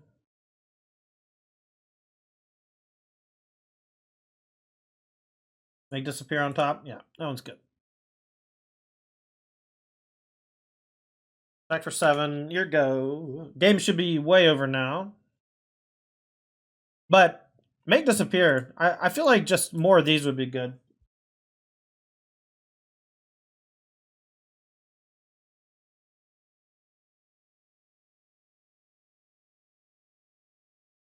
I always forget the Haughty Djinn. Well, I don't forget. When I'm winning, the Haughty Djinn keeps doing well.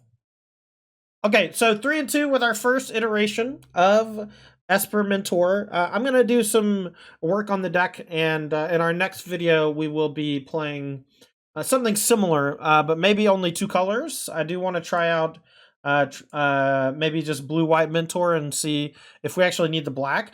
The cut downs and the Bitter Triumphs were good, but if we can replace those with other things that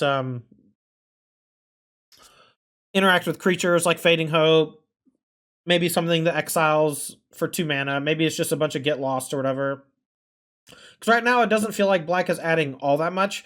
Black does add Halo Forager, which is really important for like Helping Hands chains.